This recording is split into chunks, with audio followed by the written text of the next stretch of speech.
You think that is black Muslim rhetoric.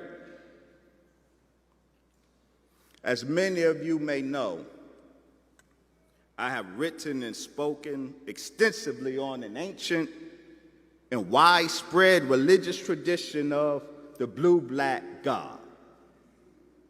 God Most High, whose white or gold light passes through the pores of his black material body, producing a blue glow.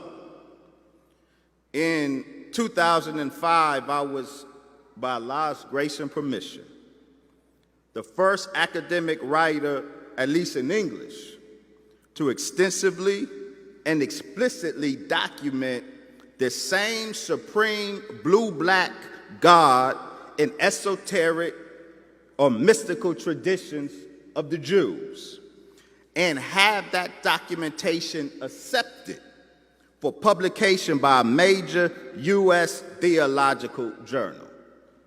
By 2010, praise belongs to Allah. By 2010, the Jews had broken their silence. Slide, please.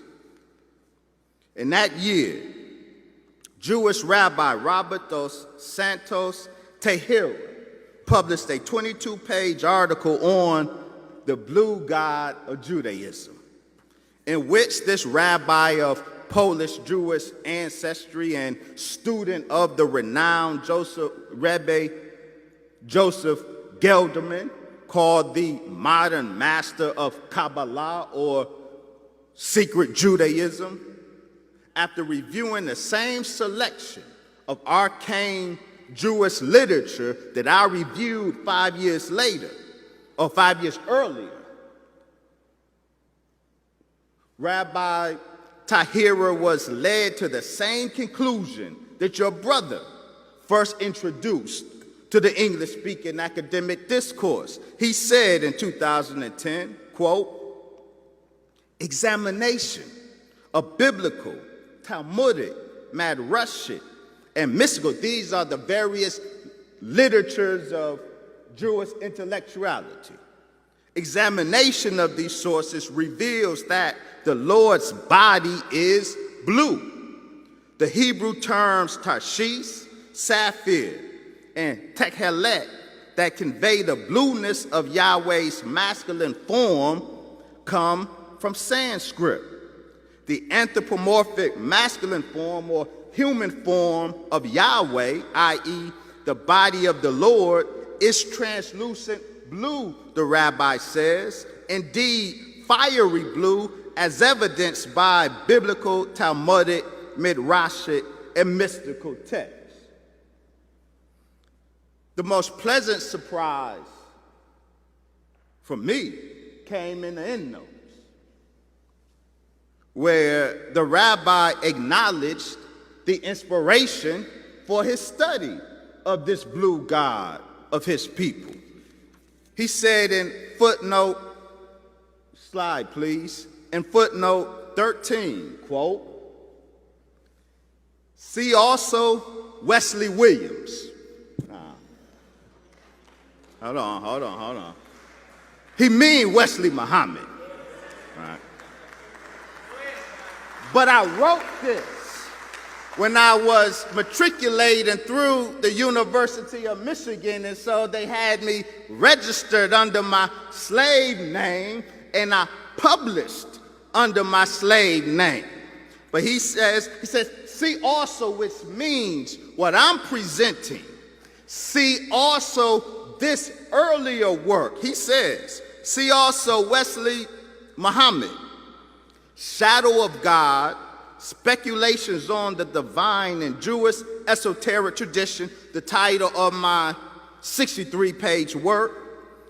And he says this, the author, me, makes a strong case for ancient Israel's participation in the ancient Near Eastern blue body divine tradition.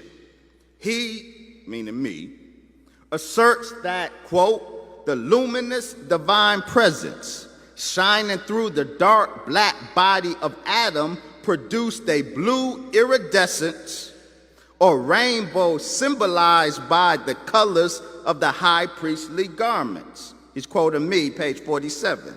He says, Muhammad, for Williams or Muhammad, the dark black body is key.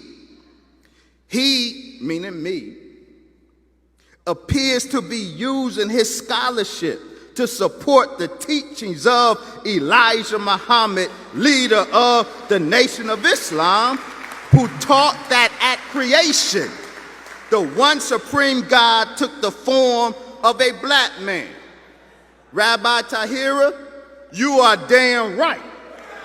In 28 years, every piece of my scholarship, every I I've dotted, every T I've crossed, was to help academically vindicate the teachings of the most honorable Elijah Muhammad and the black God that he represents to us. And his chief helper, the Honorable Brother Minister Farrakhan. So thank you, Rabbi Sir, for confessing our strong case for the Jewish secret of the black God. In here, I have chapters on why is the black God painted red. Some say, well, the gods weren't black, they were red. No, the black gods were depicted red for a very particular reason. I have a chapter in here entitled, Why Are the Black Gods Blue? The gods are depicted blue. It is not the case, family, that Osiris' skin was literally green. No, it was not. It is not the case, family, that Ra of Egypt literally had blue skin. No, he did not. You have to understand the ontology of divinity according to the, not just the ancient Mesopotamians, but the ancient black world. And in particular, you got to understand the mathematics of the black God. The blueness of the God, the gods were blue, not because the skin was blue, the skin was black. The gods, black gods, were depicted with gold and red skin, not because their skin was actually gold and red. We detail the mathematics of the black God and explain why the black gods are sometimes depicted blue, why the black gods are sometimes depicted red, why the black gods are sometimes depicted green, and it is not because their skin is actually blue, their skin is actually green, or their skin is actually red. In every case, the skin is black, but it's a different reason that they are depicted blue, red, and green. All of that we document